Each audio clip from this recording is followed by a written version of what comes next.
I'm a Leo, astrologically, so, and I'm also gay. So, I like to be bougie and show things off sometimes.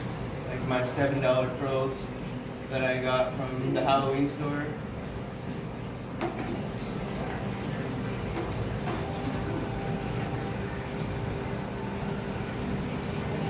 Do you have any encouragement for people who are struggling with being disabled or their sexuality, or what?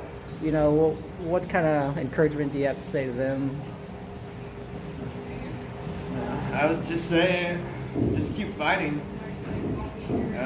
You either get stronger and you adapt to your situation, or you let your situation rule you, and you offset the responsibility onto somebody else, and they've got their own things going on. So it's important to not do that when you're able to. Hi, Chad. Thanks for this interview. Yeah, totally. It's been great to get to know you and say hi. Yeah, where are you from? Originally from Reading. It's kind of a toxic waste place, about 90 miles away, full of real homophobic people, and I'm really glad that I decided to come out here and just get away from all the conservative just toxicity that was over there that ended up kind of pushing me out a little bit. Yeah. Yeah. So you identify as what? Non-binary. Non-binary. Okay. Yeah. Okay. And then, how do you? Sorry, this is a blunt question. How do you end up in a wheelchair kind of thing? Spina bifida. It's when part of your spinal cord is outside of your body when you're born. So yeah, I've had it since birth. Okay, so you're just you're used to it. It wasn't some kind of accident or anything, or okay. Nothing like that. How did you grow up with dealing with on a wheelchair? Was it your parents' support system and all that? I feel like a lot of my upbringing was centered on myself. Like I said, I grew up in a really conservative area, and so they kind of were a bit more hands-off, and in a sense, you almost felt like you had to raise yourself. And I suppose, in a way, that's a blessing and a curse, because I learned a lot of strategies to get myself together. After a while, I went through quite a long period with alcohol, just to numb being isolated and shame, because like I grew up in church in a very evangelical environment where being LGBT was seen as wrong and a lifestyle choice, and so like I said, I'm really much happier here, much better here in Humboldt County than I ever was in Shasta County. How long have you been in Humboldt? I came out, well, I started coming out when I was living in Reading, and that was around 2017. And then I fully came out, I think, right as I moved to Humboldt, which was November of 2019. More a supportive system, Yeah. community here. And instead of seeing all these like redneck trucks and conservative like Trump memorabilia everywhere, now I see like pride flags and all the fun stuff. Is being is disabled? Is that what would is that a proper term? Yeah. Okay. The only thing I wouldn't advise saying about people that have disabilities is differently abled, because I feel like that's ableism and a little bit condescending, and so I would avoid using that term personally.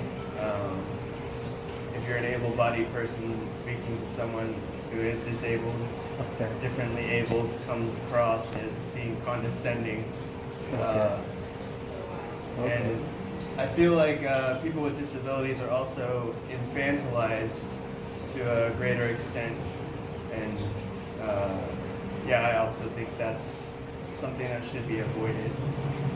So you've been taking care of yourself while growing up, learning how to be independent. Is that how what's that process like?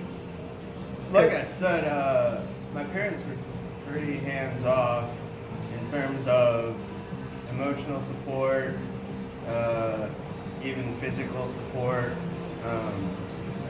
Very, very minimal. You very much had to fend for yourself a lot in my family system, and that was seen as like tough love instead of being unsupportive. How old are you now? 34. Okay.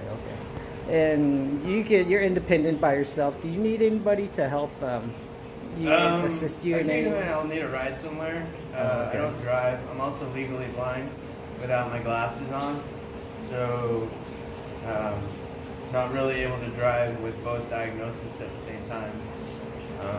So I either catch a bus or have a friend, or take an Uber if it's the beginning of the month and I'm still rich. And you're just able to dress yourself, bathe yourself, feed yourself, all that normal stuff. Yep. Like you just grown up doing that. Right. Okay. Yeah. What other difficulties have you had to go through being non-binary and dealing with being disabled? I think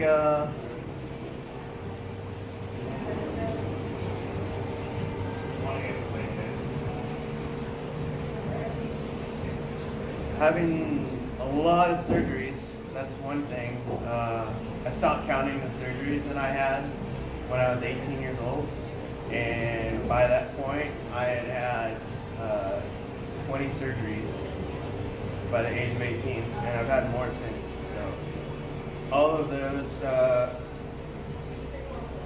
not an easy thing to go through, and sometimes I was left at the hospital, and my parents would be working, and so again, it was the unsupportive thing. But I think with everything in life that happens to you, there's something that you can look at a silver lining about it, and maybe I wouldn't have been as self-sufficient and independent as I am now if I didn't basically have to be forced to be that way by my family system. That's true. You just learn how to be strong, independent by yourself. What are you up to these days? I just thought you were a student when I first met you, but obviously I'm wrong. That's mainly what I'm doing. Okay. I'm looking at getting either my bachelor's or a master's degree in kinesiology, which is exercise science, because I feel like people with disabilities in particular,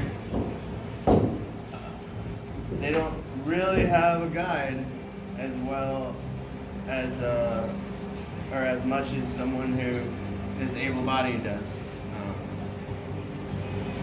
It must be difficult when you go to some places and they're not wheelchair accommodating. What kind of situations have you run into? Yeah, I mean, that happens quite a bit. Movie theaters, you gotta go like around the building, and I feel like it's probably gotten better in the last like 20 years with accessibility problems, but there's still a lot of work to be done. Uh, yeah. Okay. Beaches are tough to get to, especially if you want to get down to the actual water and sand. Pretty much have to have people that'll help you get down there, piggyback, and then another person get the chair down there, because a lot of the beaches are not as accessible. Yeah. Nature, I mean the forest, the trails and stuff. Right, yeah. Okay. And the giant hills. Yeah. Yeah. Okay. Well, Chad, do you have any encouragement for people who are struggling with being disabled or their sexuality, or what? What kind of encouragement do you have to say to them? I would just say, just keep fighting. You either get stronger and you adapt to your situation, or you let your situation rule you, and you offset the responsibility onto somebody else, and they've got their own things going on.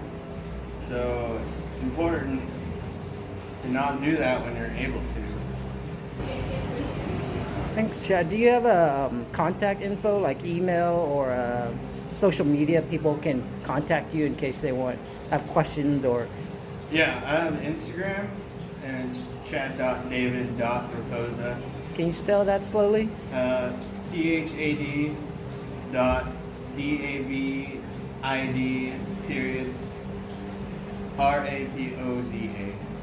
All right, Chad. Anything else you want to say before we say goodbye? And I'm also Chugi Raposa on Facebook. That's my nickname, CHEUGY. Cool.